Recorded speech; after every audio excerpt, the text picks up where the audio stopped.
Not a good start to 2022 for Helston Athletic, as opposed to Buckland Athletic, who got off to a roaring start, beating the Blues 2-1 in the Western League today.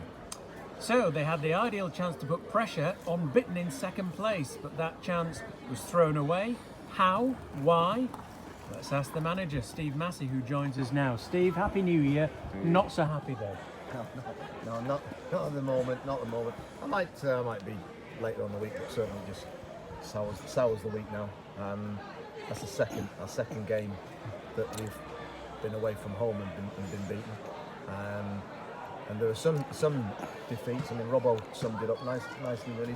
There's some defeats you can be a little bit worried about, or maybe there's not the energy, wasn't creating chances, and it worries you. But certainly these two defeats, which is actually must point out as well, and I made the point in the dressing room before we went out that of what side we are and where we've come to from maybe 3-4 seasons ago.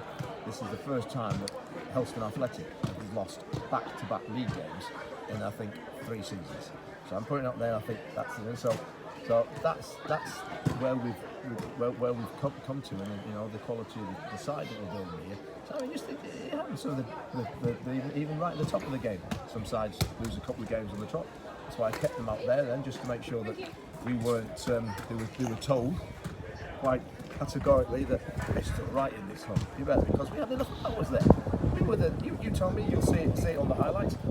When we were down to 10 men playing in the second half, we looked the likely ones to go on score. In fact, we should have scored. We had a couple of good chances. You'll see them on the highlights, and in the first half they just kept throwing it at us, and we stood strong. We defended well, which is part of the game, part of football.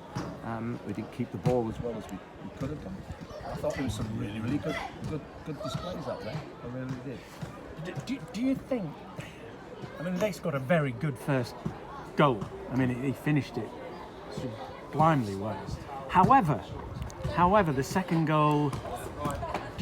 Obviously, in my opinion, it should have been dealt with. So, having said that, Steve, are you looking at your defence very carefully, and does it need surgery to stop the leakage of goals?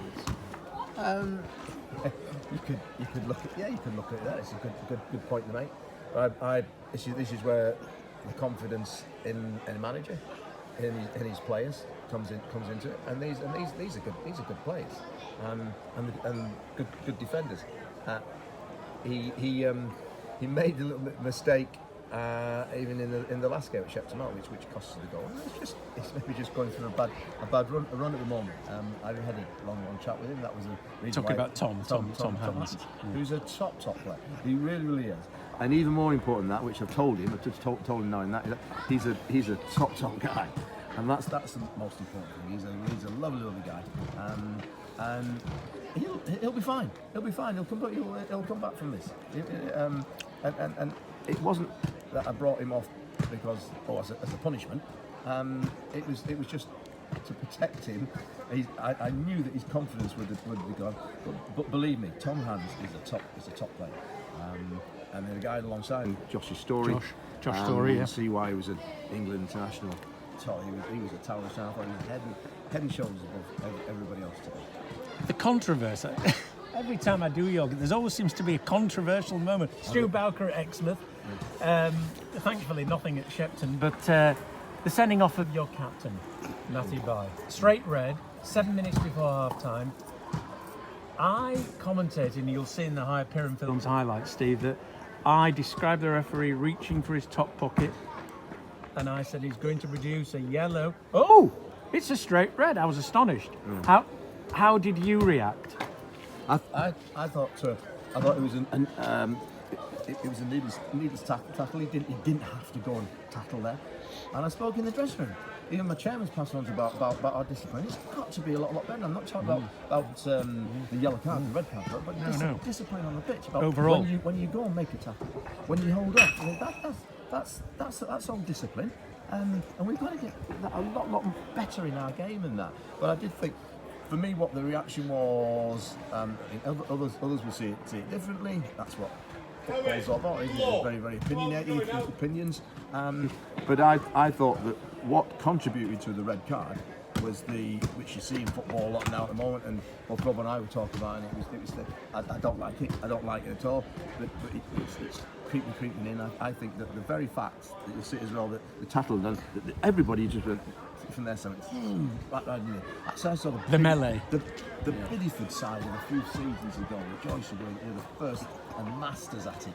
The referees just screaming at the referee, getting on it. And without a doubt, I thought that turned the referees disagree. I don't think it was. Well, when it goes in, usually you think, you know immediately, might be in trouble here. I didn't even think that. I just thought, why is everybody starting in? It was if I look back on it and I see it differently, then I hold my hands up. But for me, I didn't. And I thought that just the overcrowding the referee, shouting and rushing all around the referee contributed to the red card without a doubt. And then we're down, we was like played the last. What did we play? 55 minutes with 10 men.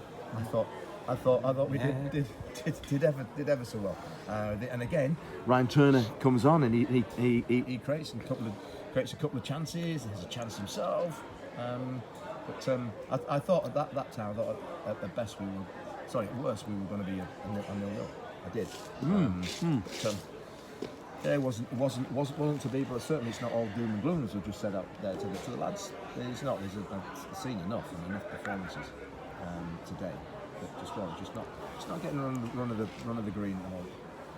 Steve, finally, you've got an awful lot of home games to play, more than away, in the second half of the season. Where do you think that leaves your promotion ambitions? In tatters, or are you still in there? We're very much still in there. Absolutely, yeah. We've got all the sides to go and play, and as you've seen today, I honestly thought even with 10 men, we look like the school. We've got an abundance of quality players here. I'm disappointed because we lost a game of football. I always do, whether it's out on the Sunday or just kicking about with the kids. It's lose a game of football, and it hurts. It's horrible. But certainly for Helston, our promotion campaign is still well on. Yeah, just had a little hiccup. Yeah, so a blip, as they call it. Yes. Yeah. So the pressure is on because you've now got to make up points and ground by winning your home games in particular. Does that give you extra pressure to contend with? Not really. You feel that pressure every game. Even we were top of the league, we'd still feel under pressure to go and win the games. We were on a 30-game unbeaten run. I still feel pressure so I always go in every game with that pressure.